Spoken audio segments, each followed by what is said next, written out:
sucks. Welcome into another edition of the PHNX D-Backs podcast right here on PHNX. My name is Derek Montilla, occasionally known as your mayor of PHNX. This guy next to me is the one and only Shawn, occasionally known as your MVP of PHNX. And boy, we needed an MVP tonight, but the Diamondbacks do lose game one of the 2023 season to the Los Angeles Dodgers by a count of 8-2. If you guys watched our watch-along party, if you guys have been with us all night, first, thank you and bless you. Second, we are not very happy right now. We were happier if you were watching that watch-along party earlier, maybe around the end of the second inning, top of the third. We were kind of on cloud nine, and then things fell apart for this team very quickly. Unfortunately, Zac Gallen, who the Diamondbacks very much need to be on point this season, and in order for them to have a postseason chance, started the game very strong, but he fizzled out as the game went on. Is that the best way to say it? DFA Evan Longoria. Wow, he's look, he's emotional, but he's not wrong. I promise those would be my first words. Yeah. DFA Evan Longoria. Yeah, I get it. Yeah, man. I mean, it sucked. Disappointing, and I think it was ultimately disappointing because of the first two innings being so good. Yeah, you got real excited real fast, and you're like, I knew it. This is a playoff team. Yeah, and then they did not look like a playoff team for the rest of that game. They were doing a lot of the small things right. They were driving in runs. They got an early lead, and even when they weren't able to, capitalize, I'm sure, the way they would want to, or any baseball team would want to, but they were able to put runs up on the board early. Yeah, 100%. And obviously, this is game one of 162. So any reaction that we were having was going to be dramatic regardless. Like you can't take any opinions away from the first game of a season when you're playing one of the best teams in baseball. I mean, and over at CHGO, they're popping bottles of champagne and talking about winning the NL Central already. Yeah. So you gotta temper your expectations. And the AL Central. And the AL the White Central, Sox beat the Astros. We are sitting at the bottom of the All-City division, and we aren't happy about that. Yeah, but we are not happy right now. The 8-2 loss also not something great, not something you want to see. There for a minute, the Diamondbacks were still kind of in it. They were down 4-2, they were down 5-2, and then things just continued to escalate. The Diamondbacks couldn't really get things back on track. And I mean, again, offensively, things were great. Defensively, things were pretty good. They made some good plays, but Zac Gallen, once again, not great out there. 4 2/3 innings pitched, 6 hits, 5 earned runs, 3 walks, 7 strikeouts, which was pretty impressive considering how short his outing was. And those strikeouts were coming against some pretty good baseball players. He was getting a few against Mookie Betts, Freddie Freeman, absolutely, but didn't really have the run support. The Diamondbacks, as we showed you earlier on our Twitter account and kind of discussed on the watch along, Kyle Lewis led off tonight for the Arizona Diamondbacks. Now, I'll preface this with saying every single human being in this office wanted Kyle Lewis to have a wonderful night. Yes, nobody was against this. Nobody was really against the decision, but everybody in this office also was like, why is he batting leadoff? Why is he batting leadoff? Like, we get it. We get the right-handed batters going up against Julio Urias.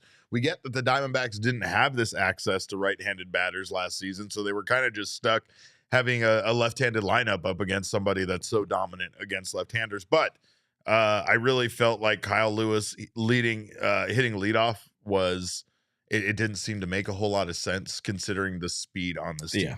Diamondbacks have a lot of speedy guys on this team. Got to have a lot of guys that can get on base, and Kyle Lewis did not have a great night. 0 for 4, 3 strikeouts.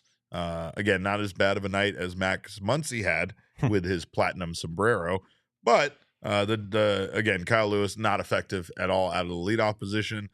And the Diamondbacks, honestly, we can say this, but I know it sounds like a bullshit thing, so I completely understand if you watching don't really feel this way. But the Diamondbacks did have a lot of bad luck tonight because 100%. A lot of the Dodgers balls that fell into play were softly hit balls. Will Smith, who was incredible tonight, had a single with an exit velocity of 60.8 miles per hour. Are you kidding me? So tonight just seemed to be one of those situations where the Diamondbacks just the things weren't falling in their direction. Yeah, no, it is. And like I said, and that's another reason why, like, it's game one of 162. Like, any reaction you're going to have is a little dramatic.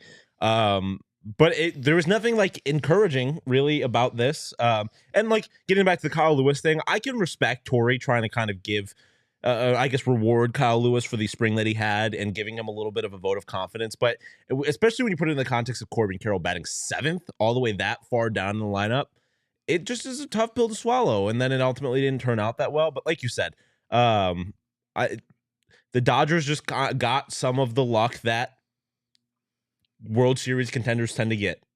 I don't know if there's much more to it than that. I mean, when you're getting Brandon Fott in the chat saying it, like when you're getting a home run from Outman, who was their number 9 prospect, like that's tough. And I mean, Gallen got through the first 2 times of the lineup relatively unscathed, and then I had mentioned it during the watch along. It's the dreaded 3rd time through the lineup that analytics always warn you about, and that's when things started to kind of go off the rails, which sucks. But I am not of the party that that Torrey should have taken him out and should have bent the knee to analytics like we have seen previously. Shout out Blake Snell. But it's tough that it turned out that way. And again, it's tough that you're getting production from the bottom of the lineup, especially when you more or less shut down their top 2 hitters in Mookie Betts and Freddie Freeman. Particularly Mookie Betts. That's the most frustrating part. You know what I mean? When you shouldn't lose to the Diamondbacks and have Mookie Betts go, or you shouldn't lose to the Dodgers when Mookie Betts is going over. Right. And the Dodgers out-hit the D-backs 12-4, so it wasn't exactly a close game. Yeah. The 8-2 loss isn't great. Kevin Ginkel had a weird situation where he got called for not coming to a full stop or for his delivery, essentially. For quick pitching, more or less. Quick pitching, yeah. It was a bases loaded situation, and he had an 0-1 count against the batter, and he did kind of his weird like squat down motion that he does. He's done this before. Apparently, he's talked to officials, umpires, about this during the spring. About whether or not his squat move was still legal.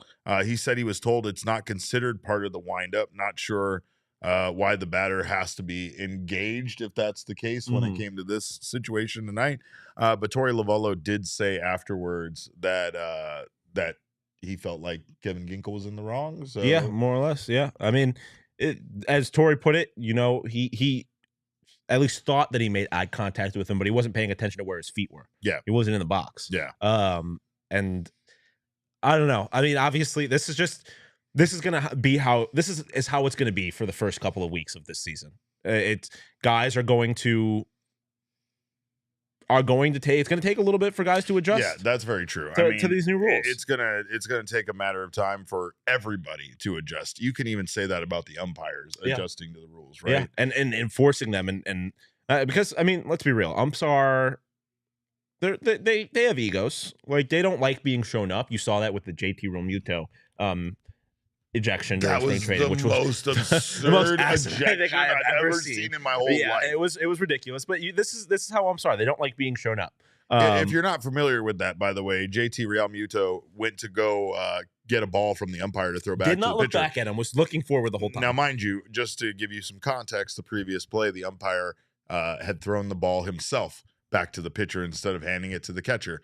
Realmuto held his hand back. When a ball wasn't placed in his hand fast enough, he figured maybe the umpire was just throwing it, so he took his hand away. The umpire was about to set a ball into his hand, and Realmuto took his hand away just as the umpire dropped it, dropping the ball on the floor. Then this umpire, for some reason, got all tangled up in his goddamn feelings and decided to throw him out of the game for that in a spring training exhibition game.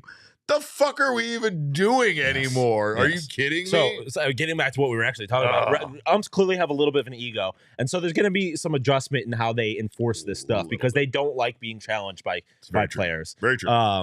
That's not necessarily what happened in this situation, but my point being that players, managers, umps, it's all going to be a little bit of an adjustment. So I expect there to be a little bit of a learning curve. Sure. Through these first couple. Sure, of weeks. Understandable. Urias did it tonight against the Diamondbacks. He had a great night. Again, a great pitcher. Julio Urias is a fantastic pitcher.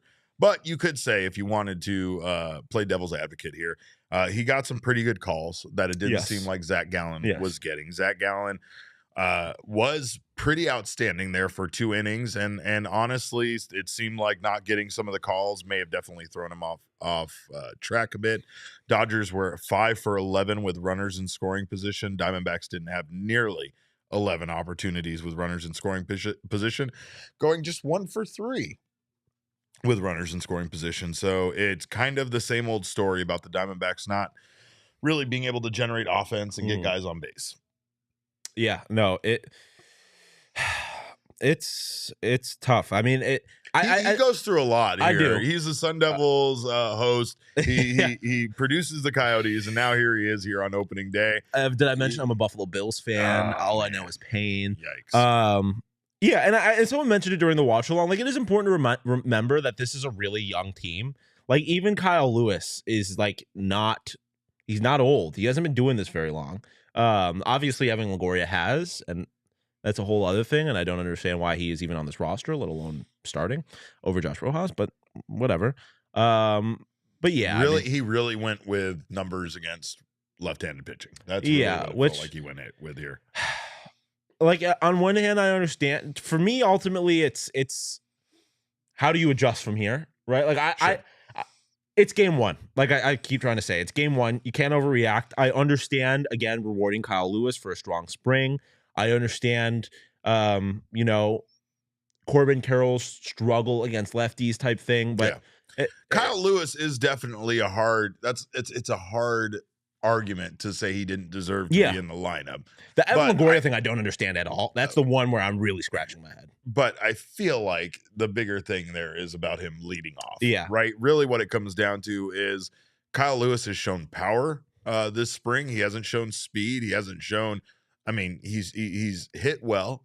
So he's gotten on base quite a bit, but it's been kind of more of a power position. So I don't really understand some of the lineup construction. Yeah. I mean, I guess obviously it's easier to say that in retrospect, looking back on it and questioning it. To be fair, we were questioning it as soon as the lineup dropped. We didn't understand Kyle Lewis being there. We didn't understand Evan Longoria starting. We didn't understand Corbin Carroll being that low in the lineup.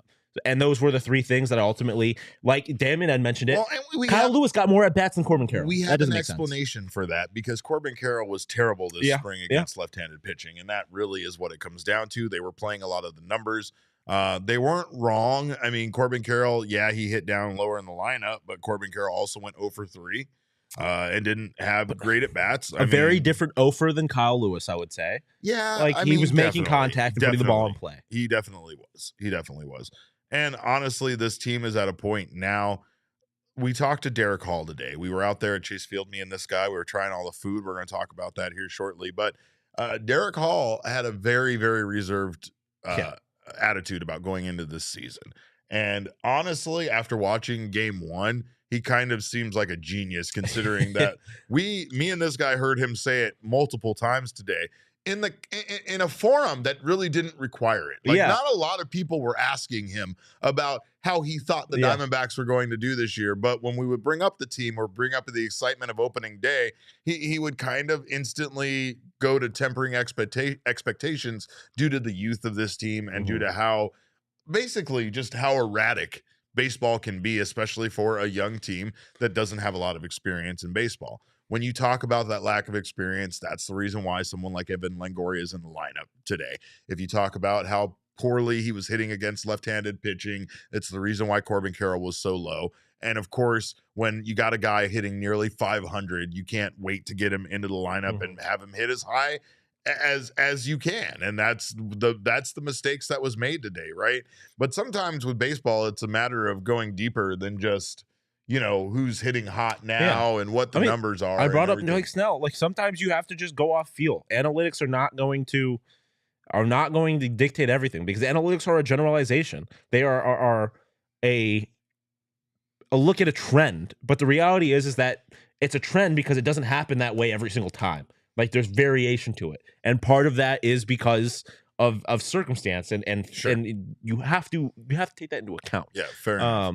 I'm not gonna sit here and pretend that I'm smarter than Tori, but obviously, again, in hindsight, it's easy to go back in hindsight. Yeah, and it's easy because it didn't work out. Yeah, had it worked out, we would have been like, "Fuck, Tori's a genius," exactly, right? Yeah. Like, that's really 100%. What it comes down to, right? But Kyle Lewis, of course, had to have a terrible day considering that they tried this experiment of him hitting leadoff. There's also the fact that this is still the Dodgers at Dodger Stadium on opening day. It was already a very difficult task. And to be honest, at the very least, I feel like we saw glimpses of what the Diamondbacks can do against this lineup. And we also saw glimpses of how fast everything can fall apart for this team. You know, I mean, they were in this game, not for, you can't say they were in it for the majority of it, but they were in this game at one point, and they look solid. And then, you know, you have the bottom of the fifth where things really fall apart, and the Dodgers take the lead, and the Diamondbacks kind of did what they did last year, which is they don't really have an answer at times for when the offense dries up or when things turn around on them. When they lose a lead, they don't have an answer for that. These are all things we saw from them last year. But I will say there were some discouraging and encouraging signs from the bullpen when it came 100%. To how, you know, obviously how bad this bullpen was last year and how things have turned around for them this year. The Diamondbacks only scored 2 earned runs, so this loss is on Gallen regardless. Gallen gave up 5 earned, so everything after that is just kind of extra misery on the loss, right? But Cole Sulser did not look good. He gave up 2 earned runs in his 1 inning of work. At least Kyle Nelson, the guy that they were going to send down to Reno, came in, did not give up an earned run. He gave up a couple of hits, but he also had 2 strikeouts and was able to hold, you know, at least the game to where it was at. Carlos Vargas had a super amped coming in and throwing 100 miles an hour right out of the gate. Yeah, that was fun. He gave up only a single earned run. And then Kevin Ginkel had 2/3 of an inning pitched with 1 strikeout. So as much as, you know, the bullpen didn't do the thing that we wanted it to do, you know, at least there are some encouraging signs from this bullpen. And really, Cole Sulser seemed to be the one, you know, pitcher out of the pen that didn't really work for this team, coming in right after Gallen exited. Yeah. I mean, someone mentioned in the chat earlier, it was just awesome seeing someone hit triple digits first pitch out of the pen. Like I had mentioned it when it happened, like over under 99.5. And he hit 100 on the first pitch. Like that was really awesome to see. But yeah, you're a good odds maker, and I took the over on that. You took the over, and we both felt pretty good about it. Yeah. And I mean, right, Ginkel, no earned runs. Nelson, no earned runs. And I mean, Sulser obviously giving up the 2 earned runs is not great, but it's not at that point, like you mentioned, it didn't matter. Yeah. And obviously a large part of it is Gallen, but also you need to score more than 2 runs. Yeah. Like very few pitchers are going to win in today's baseball without, especially with the new rules, without run support. Yeah. And so again, Gallen pitched really well for the first 2 times of the lineup.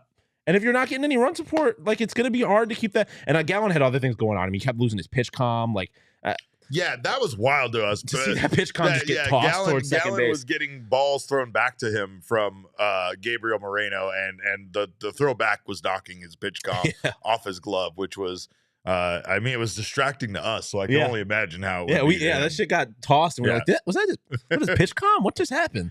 But we need some more information on this. We need some more insider access, and of course, nobody is better at that than our very own Jesse Friedman, who is right now in Los Angeles. He's just coming out of player access and talking to Tori Lavello. So we're gonna have Jesse join us here in a minute. But in the meantime, make sure you guys. Oh, there he is. Jesse's here. Jesse, what's not in a minute, Derek. Don't you dare delay my entry into the show. Come on. I know. I won't delay it any further, but welcome in, buddy. I hope you're not as miserable there as we were watching this game there at the end. But how's everything going in Los Angeles? Yeah, I mean, Christian Walker was 1 for 3 with an RBI. I don't know why you guys are so sad and depressed right now. I think we need to raise the optimism. Once we get to the positives, I've got things to say. I was happy with Ketel Marte. Jesse comes with the positivity right away, buddy. What are you hearing after the game about this loss? Kind of the usual stuff. Honestly, nothing too crazy stood out from the post-game interviews. Tori Lavello talked about how, this game was great through a couple of innings. Diamondbacks had a 2-0 lead. You're feeling good. Zac Gallen was really on his game, I think, early on in this one. The velocity ticked up from what we saw in spring training. That was something that I was certainly looking at early on. But as the game progressed, some of that velocity did go away. By the end of this start, Zac Gallen was more in the 91, 92 range, which is something that we kind of saw in spring training a little bit, that, the velo would maybe be a little higher early in the game, but he just couldn't really maintain it. Something to continue watching. I'm not all that concerned about it. His four-seamer averaged 93.1 in this game when all was said and done. Last year it was 94.1. So at this point, you're only 1 mile an hour off. I'm not really worried about that too much. But the point was Zac Gallen just couldn't put guys away when he really needed to. There were a lot of 2-strike counts, and I know he had 7 strikeouts. He did put a lot of guys away, but it seemed like he was struggling in some of those 2-strike situations to get guys to swing and miss, and also just to get some soft contact. I think Gallen maybe was pitching a little bit too much for the strikeout at times in this game, and ultimately that didn't go very well for him. Well, and we talked about how even some of the soft contact didn't work out for him, considering that Will Smith was able to get an RBI single on a 60.8 mile per hour exit velo. So things just didn't seem to go the Diamondbacks' way tonight and in any way. We were talking about Kyle Lewis batting leadoff, and I was curious to get your thoughts about that. Obviously, before the game, might have been more of a, might have felt a little better about it than the results. Yeah, that was something I asked Tori about before the game. Kyle Lewis has never hit leadoff in a major league game in his career. Obviously, he hasn't played that many games at this point because of all the injuries, but he never hit leadoff once with the Seattle Mariners. This was his first go at that. 0 for 4 with 3 strikeouts and a pop-up. Not exactly what you're looking for. No. Tori after the game didn't sound concerned about it. He basically said it's one game. Kyle Lewis is a good hitter. Some of the swings weren't great, but I think that's something you have to keep in mind here, right? And I know you guys talked about that before I hopped on. This is just one game, and I know it doesn't feel like that, right? I mean, it's opening day. We're putting this team under a magnifying glass that we will not put them under for the rest of the season, right? I need you here, Jesse. I need you here to temper my overreaction, because me and this guy, we're just overreacting together. That's all. It's the end of the goddamn world over here right now, Jesse. Kyle Lewis batted leadoff, went 0 for 4 with 3 strikeouts. Do you know who else bat leadoff and went 0 for 4 with 3 strikeouts? A guy named Mookie Betts. Mookie Betts. If Kyle Lewis wants to be like Mookie Betts, I'm not going to complain about that in the slightest. Yeah. Mookie didn't have a great game, but you feel like between him, Freddie Freeman, and Will Smith at the top of that Dodger lineup, I mean, it really is kind of a murderer's row that they have set up there. And in a game like this, you see maybe Mookie Betts doesn't have his best of games, but then you've got Will Smith, going 3 for 4, whatever it was by the end of the game. He had a really, really solid night. So yeah, this Dodgers lineup is not as deep as it used to be, but it's still really freaking good. And I think a lot of people forgot, like, oh, the Dodgers had a lackluster offseason. Like, surely this lineup is not anywhere near where it was in the past. And it's still one of the best in the game for sure. They still have like 3 other teams' best player. I'm staring daggers through Jacob, because Jacob has been shitting on this Dodgers lineup. Can we talk about the Will Smith stuff with Jacob? Should we talk about the Will Smith stuff with Jacob? Jacob before the game was basically nonchalantly casting Will Smith off, and he's like, "Who else do they got? Will Smith." Listen, 3 for 4. I'm listening. Yeah, one of those hits 4 was a RBI check swing that went 60 miles an hour and found a spot in the outfield. Like, what do you want? That's true. Single-handedly outscored the D-backs. That's true, but Will Smith was toying with Zac Gallen, honestly. I mean those, like, it wasn't. Sometimes guys get lucky, right? Like sometimes you have a little excuse me swing. It's a bloop and it falls. Will Smith, I think, knew exactly what he was doing. Maybe the last one was a little bit lucky. I know that one was kind of a half swing, but he went. Oh, the one that was like a foot out of the strike zone. You mean? Yes, that one was. Yes, that is the cutter. The cutter that was a foot off the outside part of the plate. But he was going opposite field against Zac Gallen every single at bat, and it worked every single time. And when you're using that approach, you're not necessarily going to have a 110 mile an hour exit velocity or something. So I don't really think that Will Smith was, lucky. I think he had a really, really good approach against Zac Gallen. So what is in store for the D-backs moving forward, Jesse? How do they bounce back and make something of this, or as Tori would say, flush this loss and move on tomorrow?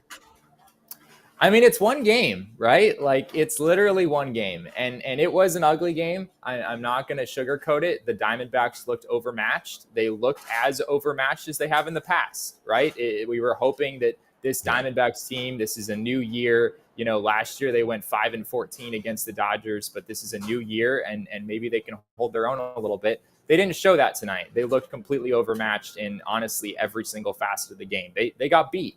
But I think despite that, it is just one game. And if you come out tomorrow and you know, find a way to get a win against Dustin May with him on the mound, then you're feeling fine, right?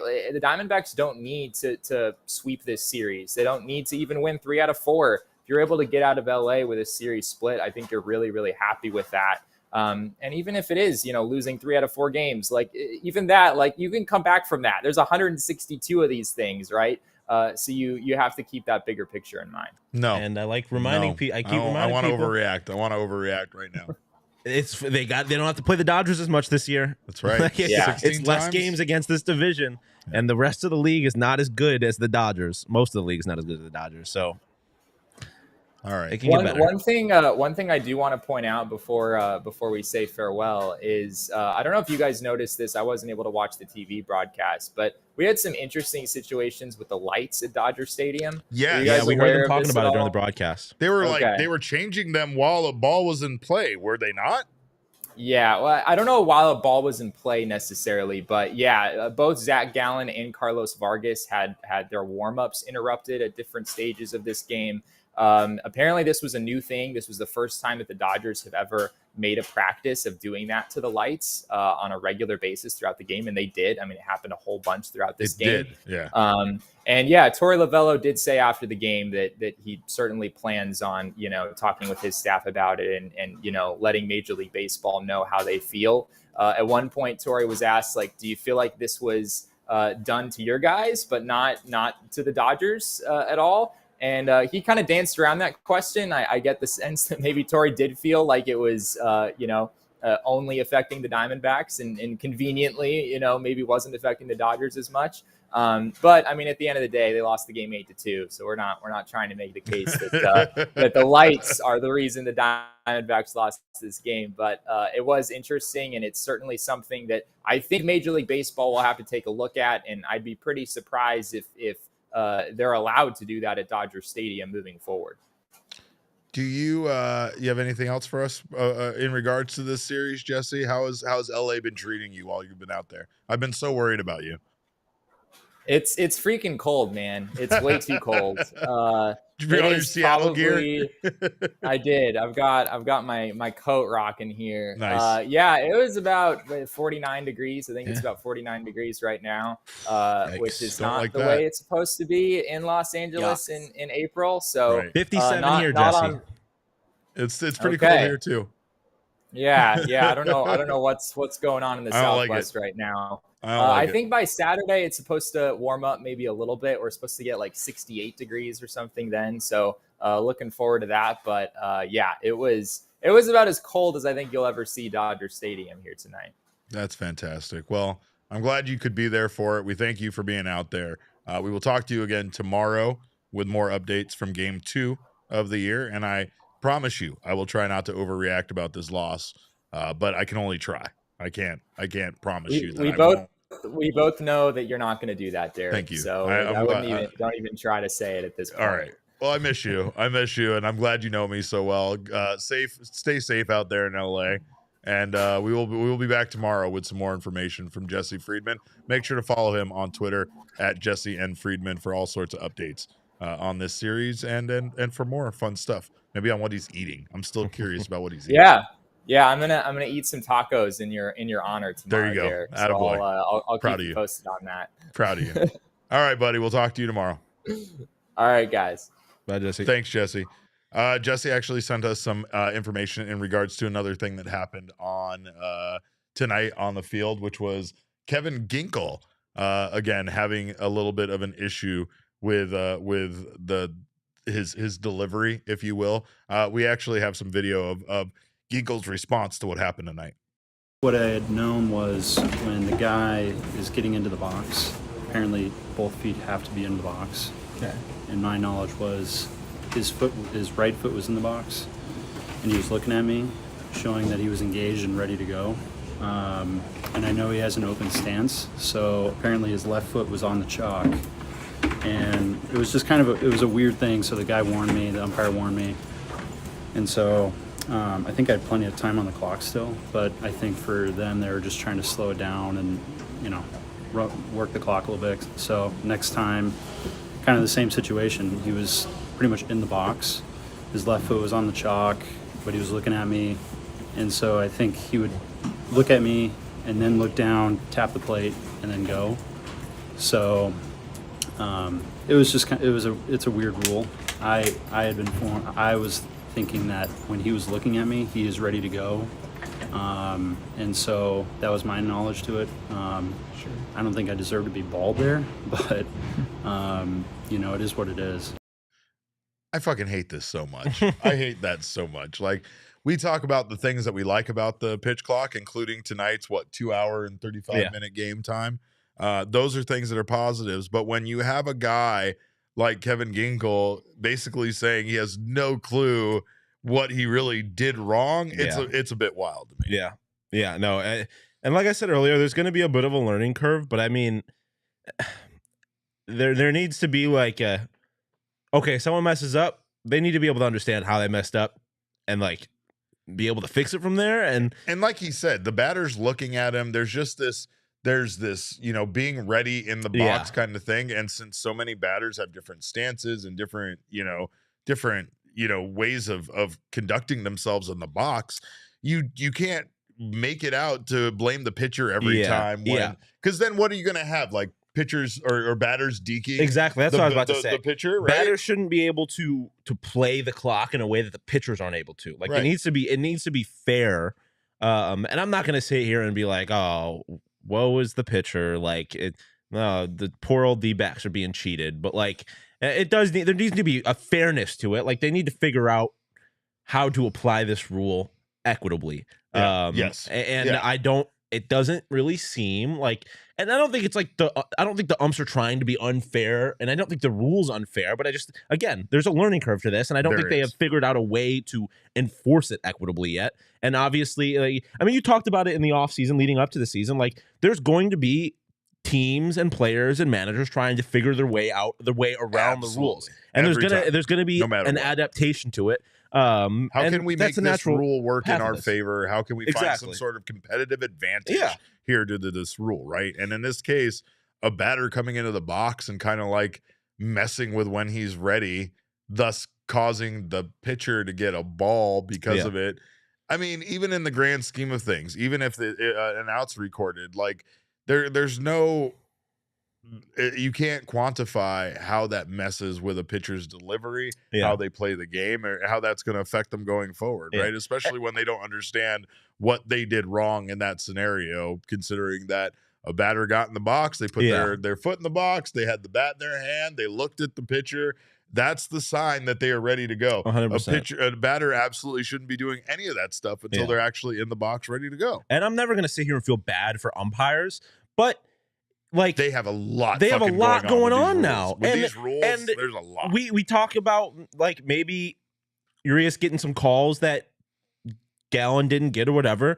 And like, it's obviously, if the umps have a lot going on all the time, so it should still be applied equitably. But like, they got a lot going on. Yeah, they're human beings. They're human beings. So and you like, add all of this, they're going to mess up calls. Feet when he gets in the box. Now I'm making sure that this guy, I'm looking at this clock, and then when I get to a certain point, I can't look at the clock anymore, so I have to rely on a little buzzing device on my wrist to tell me when the clock has hit 0. And so in the back of the mind, you're always kind of waiting for that buzz. Yeah, right. And then you're also having to call balls and strikes on pitches going 95 miles an hour. Like, it's just crazy.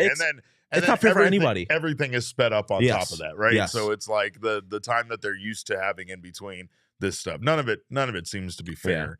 They'll figure it out, though. I'm not by no means am I sitting here being like, God, they need to change back the rules. Like, I do think the rules are the right move, but it's just going to take a little bit. It's a matter of making it make sense and making it not impact the game in a grander way where you're literally impacting the outcome because of these rules, right?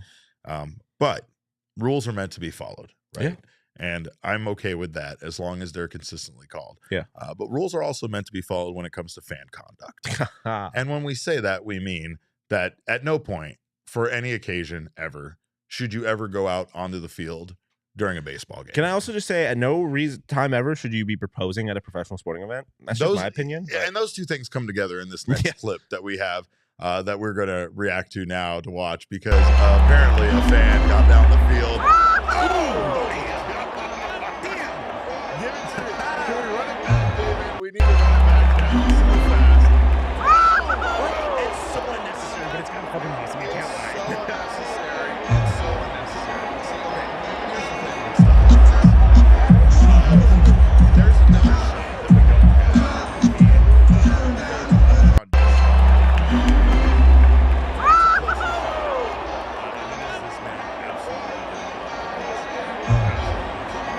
Did they need to do that, Shawn?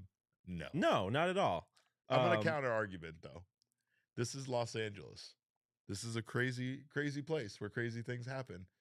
You kind of have to set an example on night one. It's opening day. You can't have a bunch of jabronis running on the field proposing to their girlfriends every week.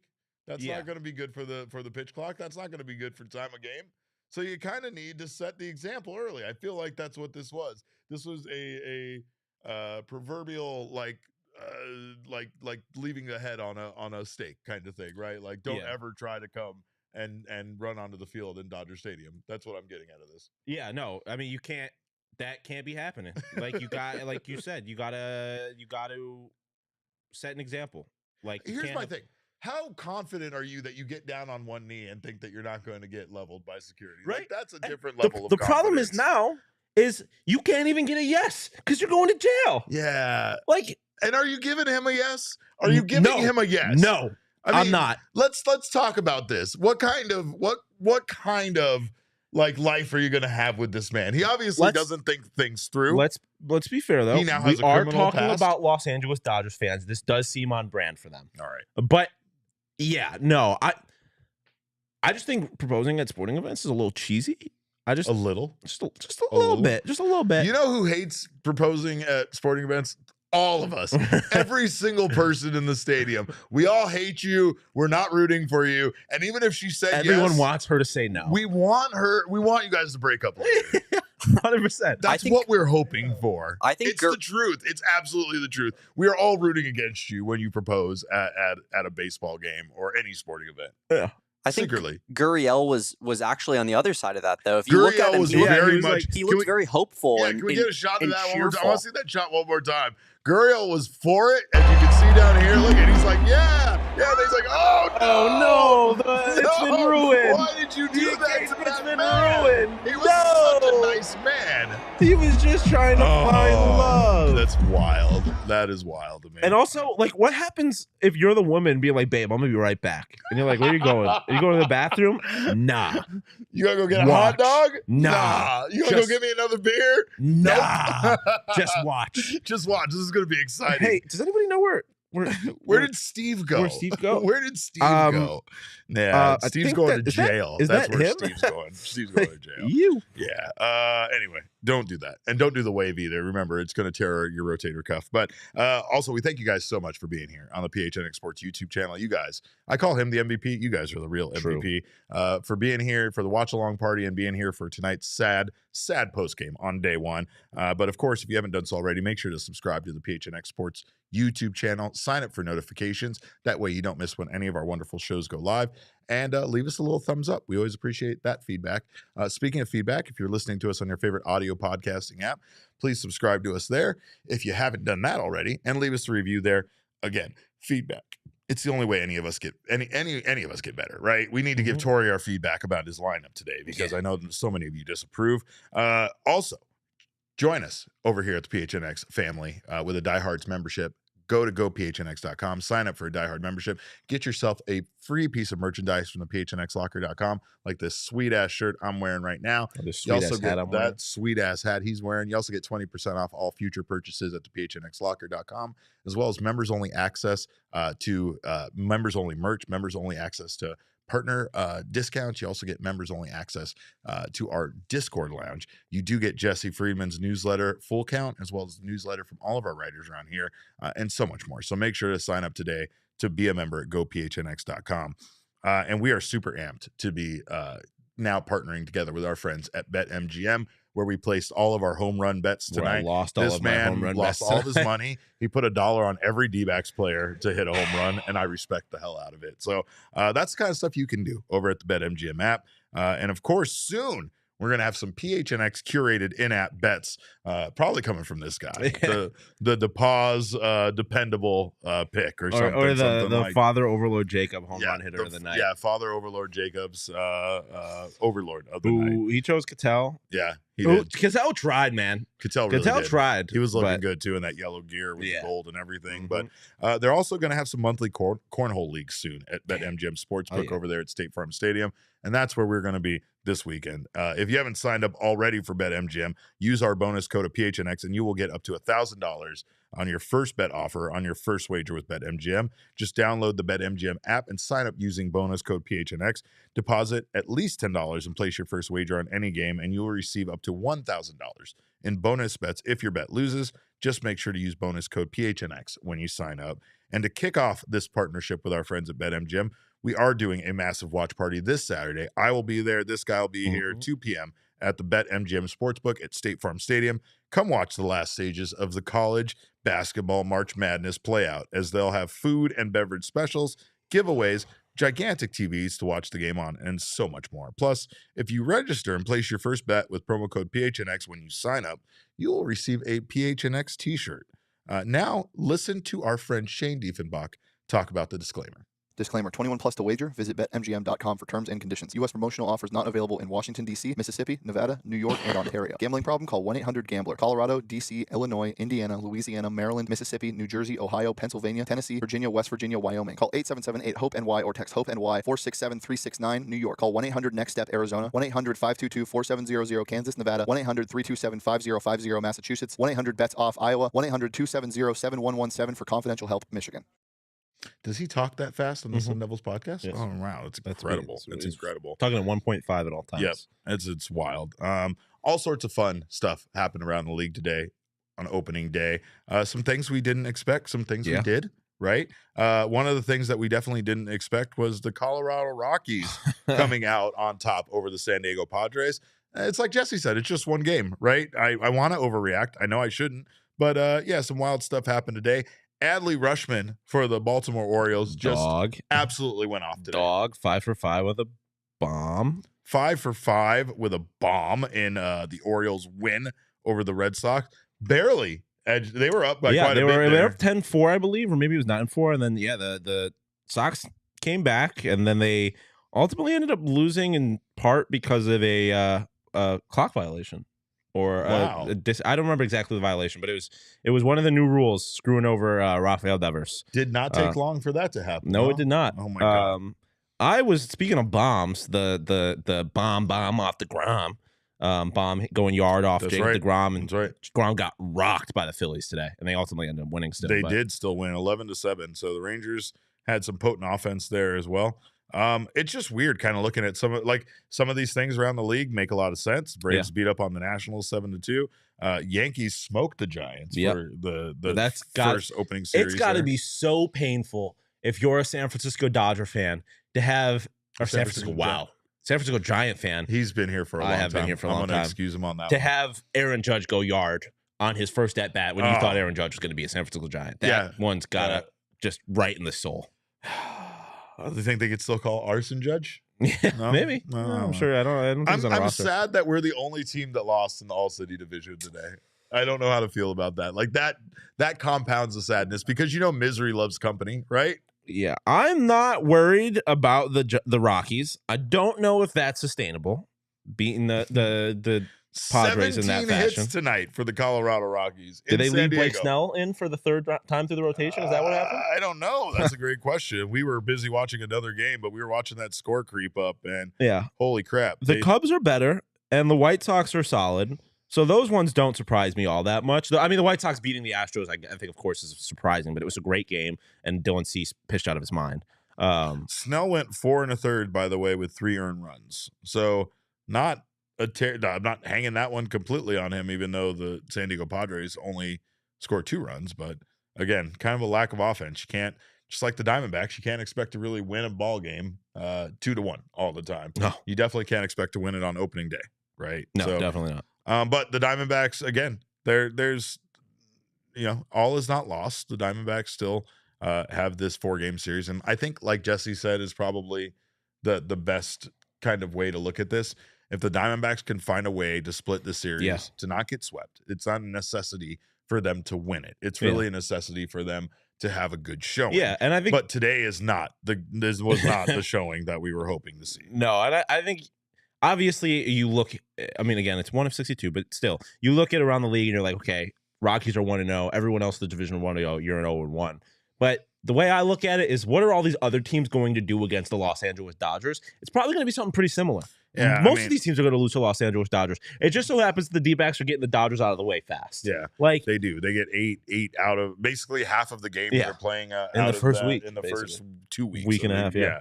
So it's crazy. And again, that's kind of why we talked about in the past about if they can come out of this month with a 500 record, that's actually pretty damn good, even though in the grand scheme of things, I understand that people aren't going to be very excited about that. If they can even be close to that. Same thing with this series. If they can get out of this, they play the Padres next. Also pretty good. They got 2 games against the Padres. I don't know if you heard, though, but they lost to the Rockies tonight. They did. That is true. Who knows? Maybe they're terrible. Maybe they're terrible. But what's not terrible was some of the food out at Chase Field today, which we had a chance to sample. We really enjoyed. The Versus dogs are back, by the way. Back and better than ever, I would say. I'd say they went extra far. The Cleveland Guardians, who lost today, they have a Cleveland Guardians dog, that has pierogies on it. Which, surprisingly enough, not one of our favorite items because it's just hard to eat. Pierogies just don't belong on a hot dog. Yeah. It's cute. You want to try it. It was the first thing we wanted to try, but low-key was not very good. No, I'm still going to go during that series, and I'm going to get it. I'm just going to eat the pierogi separately. Chris knows what's good because he's from my neck of the woods, and he knows how good pierogies are. And, they're bomb. They're amazing. But you got to take them off. You just brought this up at the same time while we were talking about it. Let's go, Chris. You got to take them off and eat them separately because, again, they're really impractical to eat on a hot dog. Look, that is my best piece of advice to anybody about the churro dog. Yeah. The churro dog. Eat the ingredients separately. The churro dog requires the churro to be separate from the dog. In fact, I found out that when you order it from the stand, you can just ask them to not put the churro on it. And see, here's the thing. The churro's hot. The ice cream's cold. You guys can do the math there. We don't need Jesse. Nothing is going to be the way it's supposed to be. With that problem-solving thing, right? Yeah. And churros are bad when they're cold, and ice cream is bad when it's hot. There's no reason those two things should live in the same bowl together, right? Yeah. Especially if you have a long walk back to your seat, and then you plan on, chatting with people and maybe making a stop or two on your way there. It's just not going to end well for you. I'm telling you that now. I will say every single item they had today was just on paper fucking terrific. Yeah, it's just on paper so good. But the nachos in every form and every variety that they had were incredible. There was not a nacho we had that wasn't good. And the nachos, no structural integrity, and I didn't even care. Yeah, and they all came in baseball helmets, and I cared very much about that. I cared very much about it. And we got mini ones, but some of the stuff that they were serving us, you get in big helmets. They have the bacon nachos, I think, or one of the things where you get in the big helmets you used to get popcorn in. Yeah. Carnitas nachos, fantastic. The Beantown dog, I know I'm a former Sox fan. No, bullshit. That was incredible. The Beantown. Baked beans and bacon. It had baked beans, onions, and bacon on top. What do you want? What more do you need? What could you ask for? But here's the thing. I didn't even realize until today that goddamn baked bean sauce, if you will, I don't know what else to call it, right? The juice. The bean juice. It makes such a good topping on a hot dog. Yes. You don't need ketchup or mustard or shit else. You have those baked beans on there. Baked beans and hot dogs were meant to go together. It's why that's why there was a dish in the 80s. And we haven't even gotten to the best item yet. Which was what? The Bao Bao crispy chicken. Oh my God, the Bao Bao crispy chicken was ridiculous, dog. It went so hard. It went so unnecessarily hard in the paint. First of all, these are samples, right? Yeah. They should all be much smaller than the Diamondbacks were generously giving to us. Yeah, but we had to throw so much food away. But it was a crispy chicken bao bun, and it itself was a full, like, that's what I would expect to get from the stand. Like, it was a gigantic piece of fried chicken on a bao bun. It was put in this like chili sauce. Oh, and the bao was soft and delicious and crispy, fresh. And the sauce was spicy. The chicken was crispy. The sauce was spicy. There was nothing. It was perfection. It was perfection. So damn and good. I'm so, like, I literally did a little dance while I was eating it based on the excitement of knowing that I get to eat that all season long. Like, 100%. you know, when it's kind of like when a new restaurant moves in by your house and you're just like, oh shit, we get, you know, that fast food place. Sorry, Max doesn't let me give out any free ads. I will say there was one thing that did not hit. What was that? It was the loaded Greek fries. The loaded Greek fries. Because I am so anti-olives. Olives are so divisive. You could offer me $1 million, but if it comes with an olive, I'm saying no. Here's the thing. He gave it an honest shot. He really did. I did. I was like, I'm not going to avoid these olives. Right. He's going in. He was getting a little bit of the feta cheese, a little bit of the onion, a little bit of the olive with the French fry.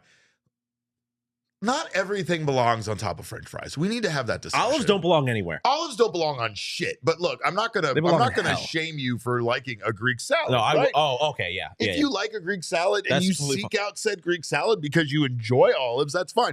Olives are not a fucking thing where you can kind of get everybody on board with them by putting them on top of French fries. That shit ain't happening. It ain't happening. Now, I would have to imagine you could probably order them without olives, and if that's the case, then you got the pepperoncinis, you know, you got the feta.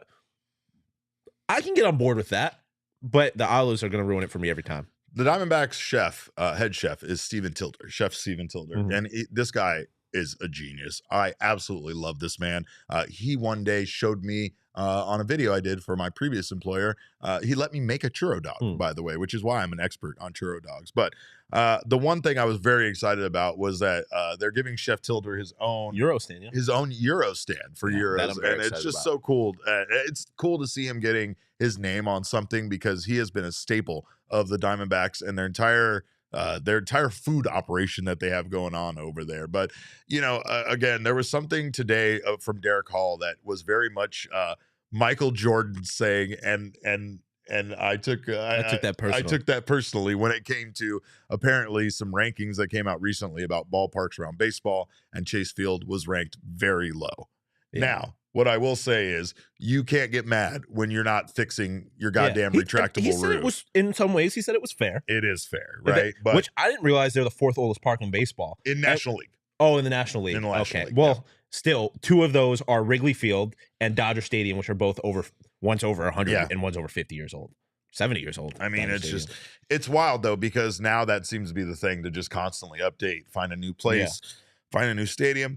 And we're going to talk about that here in a minute, but it's going to be easier said than done for the Arizona Diamondbacks. But for sure, one thing you guys need to try out is our friends at OG's. We're getting tired around here. A lot of us have been here very long today. And I'll tell you, to get a good night's sleep, we all need some Sleep Edition gummies. The Aquaberry Sleep Edition gummies have a CBN to THC ratio of 2-to-1. The CBN helps you stay asleep. The THC gives you wonderful dreams while you're sleeping. So, and not to mention the fact that OG's is all about flavoring their edibles and all about flavoring life, and they're absolutely delicious. One of the biggest problems is you'll want more, but you won't need more. The Sleep Edition gummies are live and active now, plus tons more options, so many more options from our friends at OG's. As always, you can check them out at your local dispensary by checking out ogsbrands.com. Must be 21 or over to enjoy, and enjoy responsibly. And also, speaking about enjoying responsibly, we are enjoying some Fort Peaks beers. We have all night long. We had our little beer counter. So shout out to OG's for keeping us hydrated and rational during the Arizona Diamondbacks game. Completely rational. We did not overreact at any point. But make sure to check out the Fort Peaks 8th Street Pub. We'll be there the last Wednesday of every month, but you can go there whenever you want. They have a wonderful events calendar that you can find at fortpeaks.com/events for all your beer week entertainment needs. And they are having a huge NFL draft party on April 27th. New coach, new GM. Cardinals have the 3rd pick in the draft. So things are exciting. It's a big opportunity for the Arizona Cardinals. The best place to take in this pivotal moment in the rest of the NFL draft on April 27th is at the Fort Peaks 8th Street Pub. Must be 21 years or older to enjoy, and enjoy responsibly. Last thing we have to talk about was some of the discussion from Derek Hall today about Chase Field. Again, we talked about him taking it a little personally. This is a man that really does take, people's opinions about Chase Field to heart. He works very hard to make sure to provide the kind of, I guess you could say, like fairy tale like view that the original owners of this team set forth, which was that Chase Field was supposed to be a place that was affordable for families to go enjoy time together and watch this game of baseball. And Jerry Colangelo, God bless that man, knew that people weren't into that shit. They wanted to see a winner. But Derek Hall still does everything he can to provide a wonderful experience for fans. You know, they're still the lowest cost in baseball as far as ticket prices go or concession go. It's just a matter of, you know, the Chase Field being considered to be kind of run down and old and not up to date anymore, which is a fair assessment of that airplane hangar that they play in. They haven't done much about renovating, but he did say today that the decision about where the Diamondbacks would play would be made in the next few months, meaning we should get an idea of what's going to happen in the future here by I would assume by May would be my assumption, right? So but one thing that we kind of picked up on a little bit was they talked a lot about renovating Chase Field and what would be required to bring Chase Field up to what they see as the standards that are being set around Major League Baseball. And it did sound a little bit like that could be the direction that they're leaning. Yeah. I mean, at the very least, it sounds like they have plans, right? Like they're exploring all options. If the best option is to build a new stadium somewhere, they're going to do that. If the best option is to renovate, they're willing to do that. Like it's not. I mean, again, I'm an ASU guy, so I speak into like DFA, for example, where they're very like kind of back and forth about whether or not they want to put investment in it and like what the future is for that arena. Here, it seems like they're willing to like, we're going to do what's best for this franchise and for the fans. And getting back to what you're talking about, this being affordable, like it's something I very much appreciate. Broke college kid for my first time first being here, still relatively broke, now employed kid. Like, I fell in love with this team because it was so easy to go to games, and I appreciate that is still a priority for this franchise. And I appreciate that keeping a team here and making a good experience for fans is a priority for them. That's a key, because he said that wherever they go, it will be in Maricopa County. So I know we've gotten some questions about that. I know there's still some people skeptical that if this whole deal doesn't work out at Chase Field, that they could be flying off to Henderson, Nevada or some other place. And like, that's not going to happen. But some of the options that they have as far as moving aren't really great options either.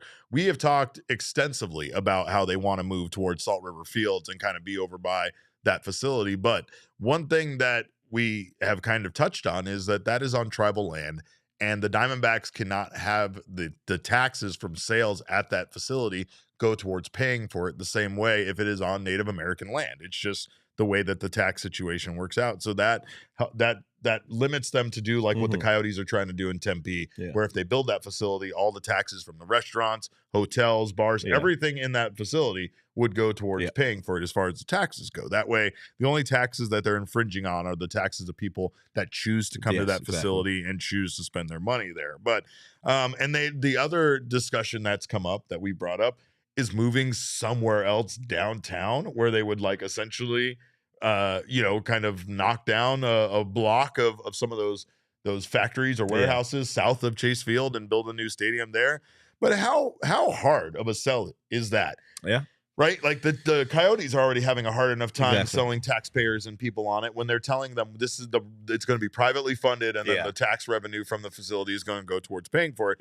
How are you going to get people on board with moving Chase Field just a fucking few miles, south and over a little bit? 100%. Because anytime you build something new, like the room for like misinformation to start creeping into the minds of the public, like you are clearly seeing in Tempe, like there's opponents of that arena that are just straight up lying to the public. That's 100% going to happen here. It's crazy the way that's because like the reality is whatever tax breaks or whatever the Diamondbacks are getting right now, the people don't know. Like they don't know what's going on, but all of that's going to come back to the forefront if they have to rebuild it. So that and I also don't think that Chase Field's that bad. Like it obviously needs updates and renovations, but I still really like that stadium personally. And I just love the location of it. I would love to see them renovate it. Well, I talked to Derek Hall. We talked to Derek Hall today, and we asked him about the impact of the World Baseball Classic, the success of that on their decision. And I mean, he didn't shy away from saying, like, man, seeing that building that full it makes it very, very much something that they want to do. He also brought up the history that a lot of fans have told him that this is the only baseball stadium they've known. This means so much to them because of watching this team win the only major sports championship for the city in that building. There's history there, and that's something honestly that Phoenix has a problem with. History, having culture, having things that have existed, because the city has been around for what feels like fucking 25 years, right? Like, and I know this sounds ridiculous, but like Wrigley Field has been there for 100+ years. Dodger Stadium's been there for like 70+ years. Like, sometimes stadiums just stick around, man, and like you can build that history. I know it's ridiculous to think of Chase Field in the same breath as those stadiums, but the reality is those stadiums weren't like, they're not modern. Like, there was a time where they were in this very similar situation where it probably would have been in a lot of ways better to rebuild a new stadium. But they stuck with it, and then it became historic. Chase Field can become historic someday. Yeah, I agree. Why not? Why not? Agree. AZ Sports Girl 224 in the chat asked, are they going to do roof renovation? The plan is, but the plan also, I think, is to not make any commitments to doing anything until they've made the decision on where they're going to play in the future. Which is just rational. If they're not going to play at Chase Field, they're not going to fix that roof. That's the way that I imagine that playing out. I could be absolutely wrong, and I'm just speculating on that, but it sounds like they want to do a major renovation all at once, including fixing the roof. Sounds like they want to, if they're going to take out seats and make a party deck area or change some of the things that they're talking about. He spoke about needing a new PA system. He talked about needing new lights. That's obviously, especially with what we saw tonight. We want to fuck with the Dodgers the same way they're fucking with us, red and right? turquoise lights in there. We want to get that going. Yeah, for sure. So, but I mean, I think the thing is, like, selfishly, I love Chase Field myself. I have a lot of great memories there. I mean, my wife and I dated in our boss's season seats behind home plate up in section 300. Like, that's special to me. You know what I mean? Like, I'm a lifelong baseball fan. Today was the first time I'd ever stepped foot in a Major League Baseball stadium or on a baseball field, and the first time I'd ever been in a Major League clubhouse. That happened at Chase Field. That's never going to change for me. That memory is never going to lose. He had the best day today. It was opening day. Like, it's kind of got ruined here a little bit with this game, but this morning he was on cloud 9. It was. Chase Field is now it already did, but it's now forever going to have a special place in my heart, and I would hate to see it gone. And even today, man, they had the roof open when we were out there for this event, and it's just beautiful. It's just beautiful. Like, it's not Chase Field's fault that the weather sucks here. It's not Chase Field's fault that it's 115 degrees in fucking June, right? And it's kind of like something that Derek Hall brought up too that I think of a lot is that, like, there's a water park up by me, and the water park, the company that used to run it was from Hawaii. And like, it's almost like they did not know what they were getting into when they opened a water park in Arizona, because this shit ain't like Hawaii. This desert sun is going to beat down on your water park. Everything's going to get faded. Everything fast. Like, you got to keep up on that, right? And it's kind of the same thing with Chase Field. Being out in the sun, things things fade fast. Things get dirty, they get dusty. There's a great amount of upkeep that's necessary there. But one thing I've always said about Chase Field is it's kind of like when someone covets their, like, neighbor's backyard only because their neighbor puts work into it to keep it nice, right? Like coveting your neighbor's garden or whatever when you don't even do shit to make your garden nice, had that garden, it would die. Chase Field needs to be upkept. It definitely needs some renovations.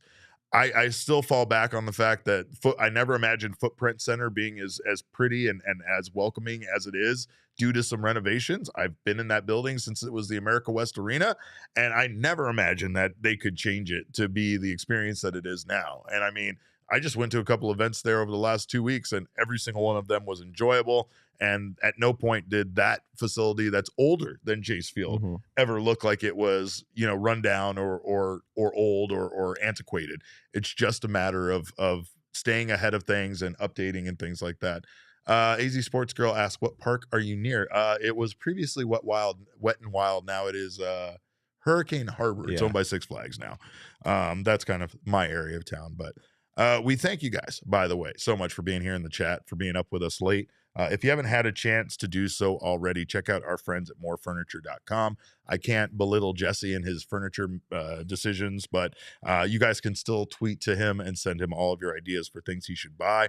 Remember, he's a young lad and he doesn't know any better. So also make sure to enforce the fact that we all need to get white glove delivery service when purchasing from morefurniture.com, because nobody wants to move furniture. Nobody wants to help you move furniture. And sure as shit, nobody wants to help you bring that couch into the front door. So get them to do it for you. And not only that, but save big on the best furniture in the Valley when you head to morefurniture.com.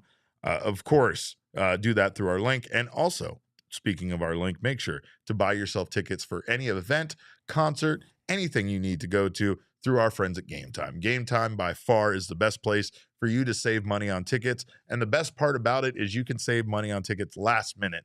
Procrastinate and save up to 60% on tickets when you buy them last minute. The best way to support us is by buying your tickets through the link in the description. And let me tell you, from experience from the World Baseball Classic alone, all baseball season, you need to be buying your tickets through Game Time. So save big through them and make sure you never miss out on a game. And also, don't overcommit and buy tickets beforehand. Who the hell? It's 2023. We live in the Wild West now. You have no idea what's going to happen next week. 5 minutes away from Chase Field. Usually I decide 30 minutes before a game that I'm going. It's crazy. And then he goes and eats 9 hot dogs with that little preparation. It's the wildest thing I've ever seen in my life. But we thank you guys once again for being here so much. You guys are awesome and way better than the Arizona Diamondbacks offense tonight. So you can follow us on Twitter. I'm at cap_caveman with a K. This guy is at Shawn_DePaz. That's DEPAZ. Jesse is at Jesse and Friedman. Make sure to follow him while he is in LA and San Diego for both of these series coming up. Our show's at PHNX_DBacks, but of course, all roads lead to at PHNX_sports on Twitter, Instagram, and Facebook. We love you guys. We thank you so much for your time. We hope tomorrow is a better day. We'll flush this one, as Tori would say, and we will start again tomorrow, brand new, clean slate. Well, not really, with 1 loss on the record, but still, just one loss. Or 161-1. 161-1. Let's go. World Series bound, baby. In the meantime, we thank you guys so much again for checking us out, for being here tonight. On behalf of Damon, Fosh, who's over here for his 17th hour today, Shawn, Jesse, and myself, we always appreciate your time. And remember, kids, it's just one loss.